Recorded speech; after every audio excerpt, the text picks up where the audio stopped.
Taking care of my father-in-law for the rest of my days became an unexpected certainty. The bombshell dropped when my mother-in-law announced her decision to reside with me, the new daughter-in-law. Her revelation came out of nowhere, insinuating that my husband was involved in an affair, an allegation she was determined to uphold. Shockingly, they intended to move in with the mistress, abandoning my wheelchair-bound father-in-law who relied on constant care. In the face of this betrayal, abandoning my father-in-law wasn't an option. Despite the wavering circumstances, I couldn't forsake him.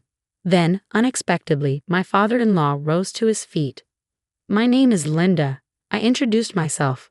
"I'm 30 years old, married to Bob, approaching our 3rd year. Initially, our relationship flourished, but lately, communication dwindled. Is this the natural progression? The deeper you delve, the more stability you seek. Our marital life lacked excitement, especially since Bob's workload intensified about a year ago. His absence became routine, replaced by business trips that grew in frequency. Despite the strain, he always provided for us, and I had my own job to focus on. Our marriage might appear mundane from the outside, but it wasn't devoid of love. Our routine became the norm. Then, one evening, Bob arrived home unusually early. His father had supposedly suffered an accident en route to his company. The revelation shook me to the core, questioning the truth behind my husband's claims. When a car brazenly ignored the red light, it plowed into him. Thankfully, he escaped with non-fatal injuries, but the aftermath left him paralyzed in both legs and one arm, confining him to a life in a wheelchair. "My father-in-law had an accident," I exclaimed, disbelief coloring my words. The image of him, once a lover of hiking and fishing, now bound to a wheelchair, struck a poignant chord. He had always treated me like his own daughter, offering unwavering support and guidance. An avid outdoorsman, my father-in-law ran his own company separate from my husband's place of employment. The news of his accident reached us through my mother-in-law, as the constraints of modern life limited our ability to visit as often as we desired. Amidst the turmoil, my husband broached the subject with a grave expression. "Linda, Mom approached me about Dad," he began, his tone somber. "She's struggling to care for him alone and asked if we could lend a hand." I paused, grappling with the weight of the request.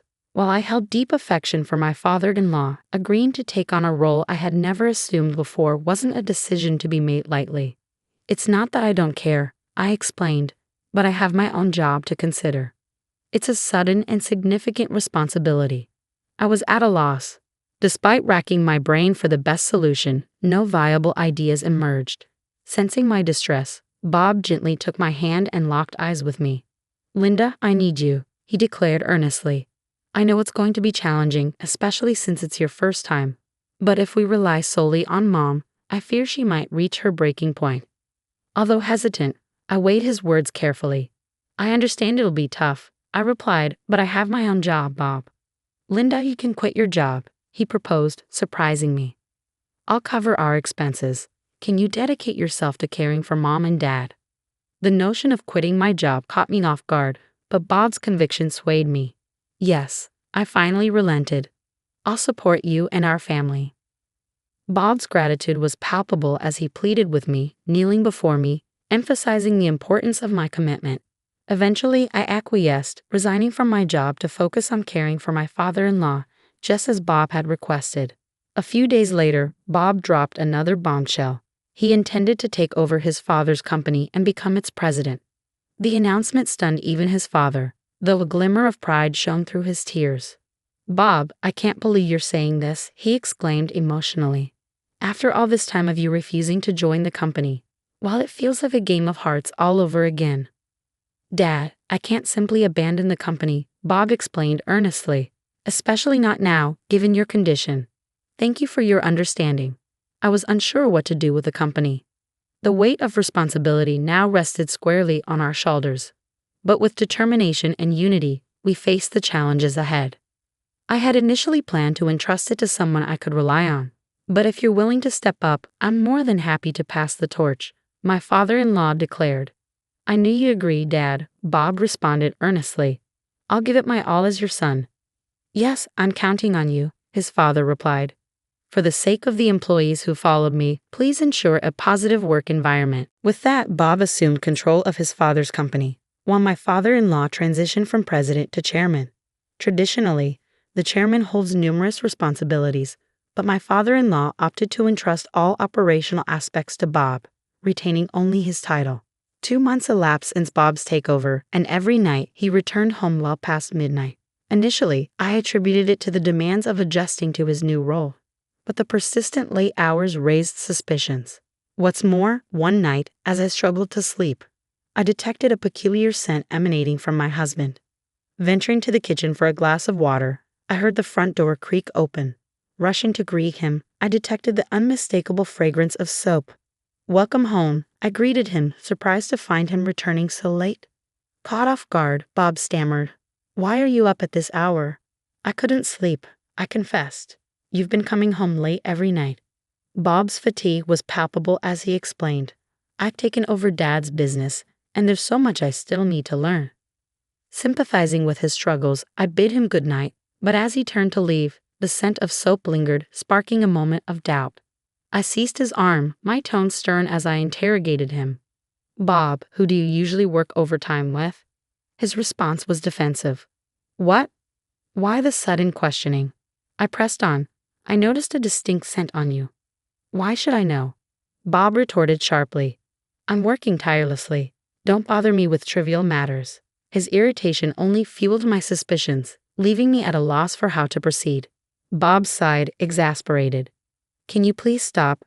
I come home exhausted, and the last thing I need is an interrogation." "I didn't mean to," I protested, feeling the weight of his accusation. "I was just curious." But Bob's frustration mounted. "So you're doubting me? We're living comfortably because I work like this every day. Do you understand?" I nodded, chastened. "I understand," I murmured, but before I could say more, he dismissed me, storming off upstairs.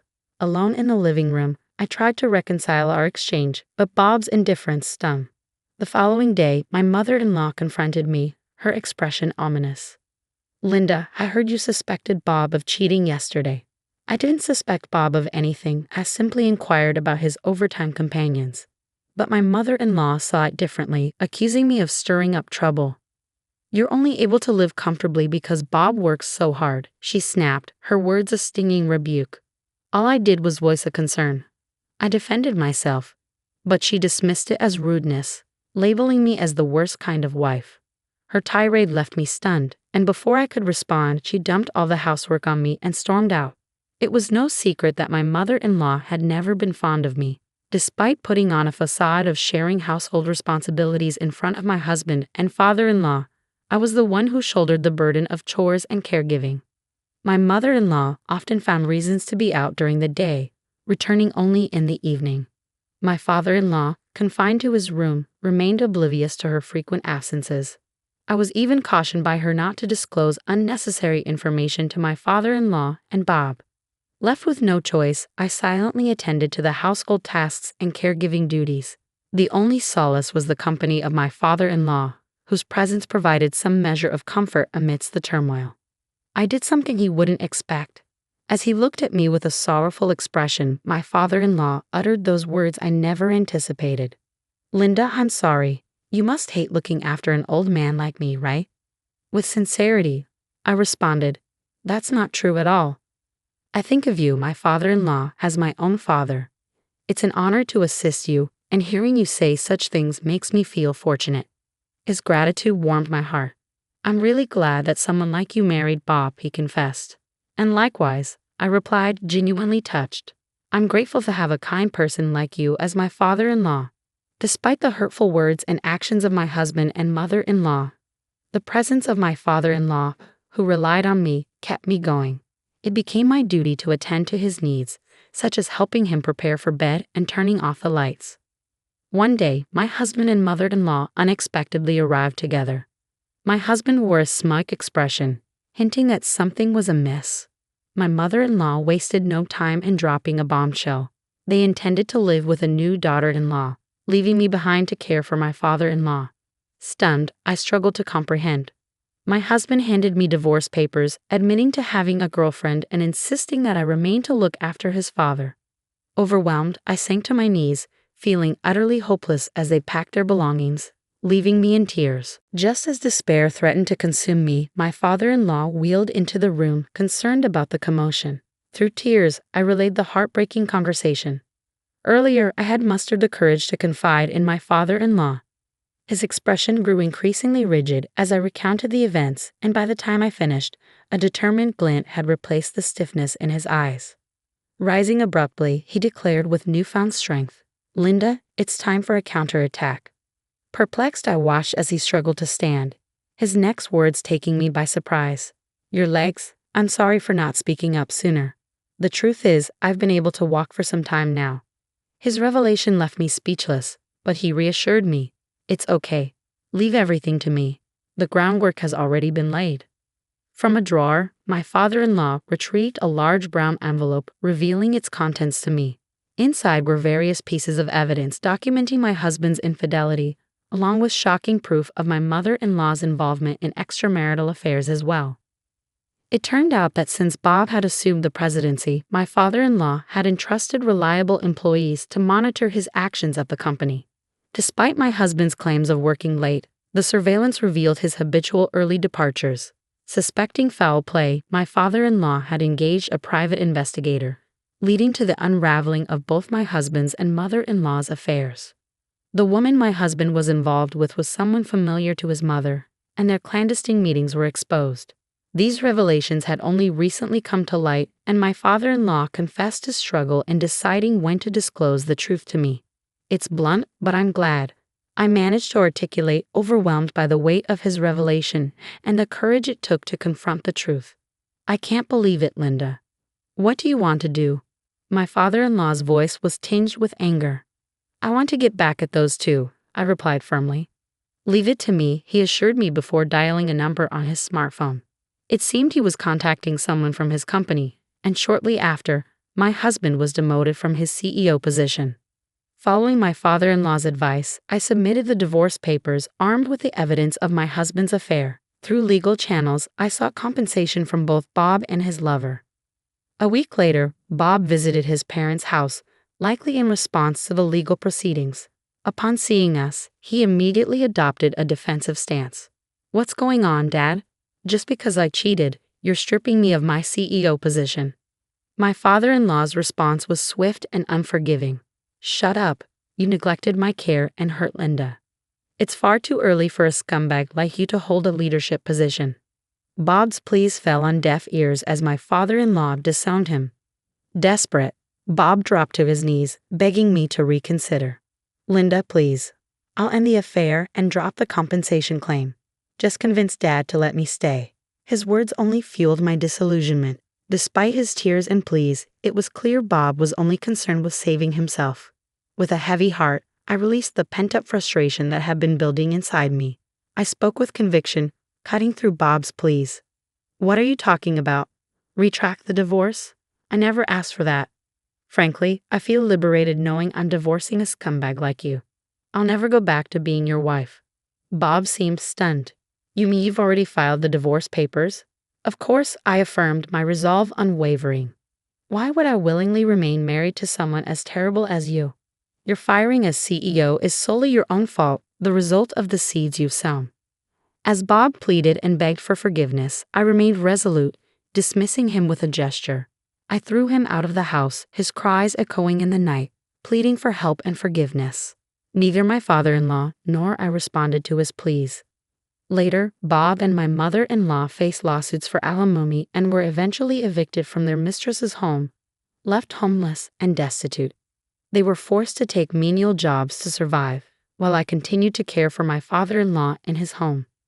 Despite the divorce, my father-in-law welcomed me to stay as long as I wished. Grateful for his kindness, I made the decision to reside in my in-laws' home. With my father-in-law now attending a daycare service during the day, I have begun working to support us both. The road ahead may be challenging, but I am determined to do whatever it takes to care for my father-in-law and ensure his well-being.